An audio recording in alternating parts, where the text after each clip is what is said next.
Ma descente aux enfers. Circé aux beaux cheveux, belle déesse à voix humaine, nous a envoyé un bon vent qui a poussé notre navire à la proue bleue.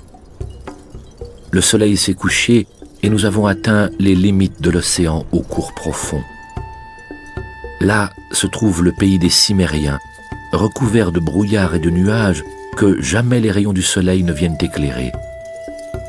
Arrivés là, nous avons fait échouer le bateau, nous avons sorti le bétail et longé les eaux de l'océan jusqu'à l'endroit désigné par Circé. J'ai alors accompli les rites dictés par la déesse. Et du fond des enfers, les âmes des morts ont afflué. Jeunes femmes, jeunes gens, vieillards usés par la vie, jeunes vierges portant au cœur leurs premiers chagrins, guerriers blessés par des lances de bronze, recouverts de leurs armes sanglantes. Ils arrivaient en foule autour du trou, poussant d'étranges cris, et une peur glacée m'a envahi. Tirant mon épée, j'ai empêché les têtes sans force des morts de s'approcher du sang avant que n'ait parlé Tirésias. La première à venir, c'était l'âme d'Anticlée, ma mère défunte, que j'avais laissée vivante en partant d'Ithaque. En la voyant, je me suis mis à pleurer, mais malgré ma tristesse, j'ai empêché qu'elle s'approche du sang. Tirésias n'avait pas encore parlé. Or voici qu'apparaît, tenant un sceptre doré, l'ombre du devin. Il me reconnaît et me dit « Pourquoi donc, malheureux, quitter la lumière du soleil et venir ici dans ce lieu sans douceur, rendre visite aux défunts?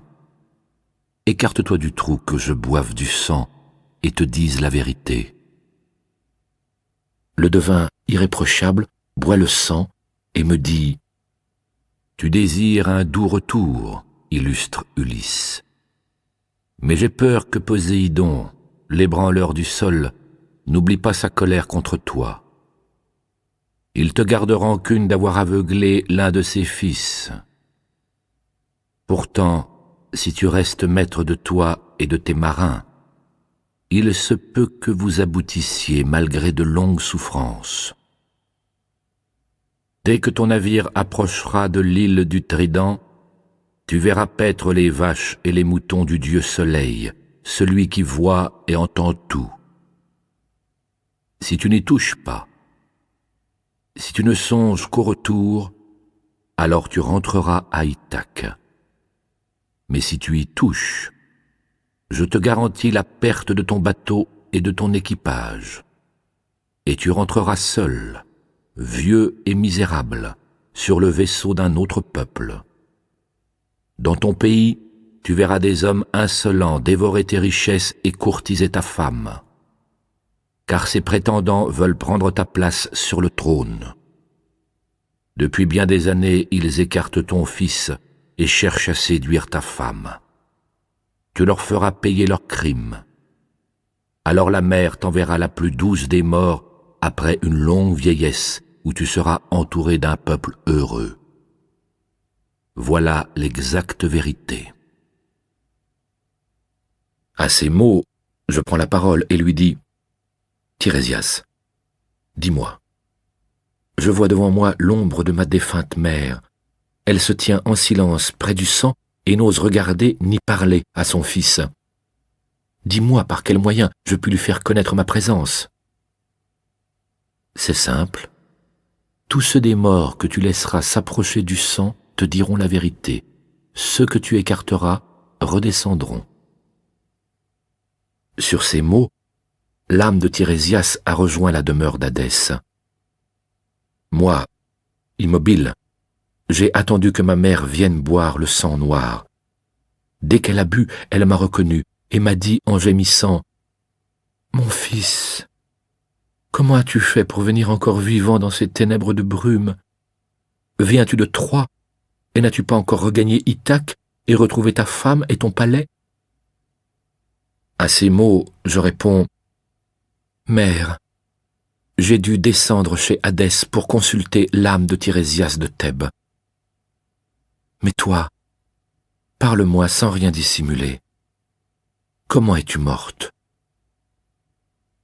C'est le regret, le souci de toi, mon amour pour toi, mon noble Ulysse, qui m'ont ôté la douce vie. » En entendant ces mots, j'ai voulu embrasser l'ombre de ma défunte mère. 3 fois je me suis élancé, mais 3 fois, telle une ombre ou un rêve, elle s'est échappée de mes mains et elle s'est enfuie. Alors je lui ai demandé, « Mère, pourquoi ne pas rester quand je veux t'embrasser, pour que, même chez Hadès, nous puissions savourer ensemble les frissons des sanglots? » Hélas, mon fils, toi le plus malheureux des mortels, c'est la loi pour les morts.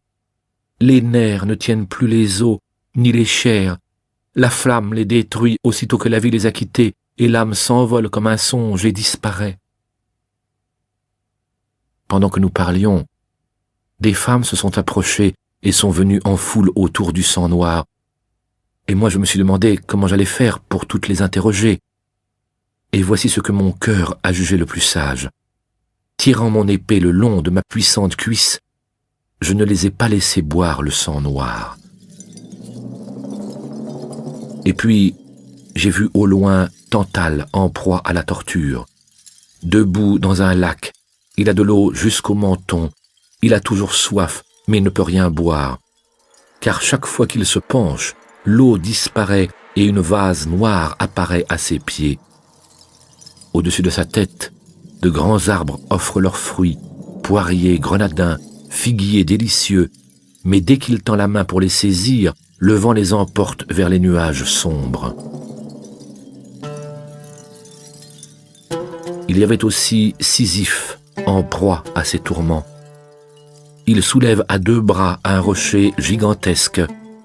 Arc-bouté des pieds comme des mains, il pousse ce grand bloc au pied d'une colline, mais au moment d'atteindre le sommet, une force fait retomber l'énorme roche qui roule jusqu'en bas sans pitié. Alors il recommence.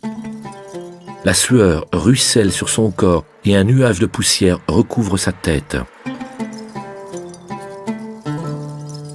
Je restais sans bouger, mais l'innombrable peuple des morts s'assemblait, poussant des cris étranges, et une peur glaciale m'a envahi. Je me suis hâté de rentrer au bateau. J'ai dit à mes gens d'embarquer à leur tour et de larguer les amarres.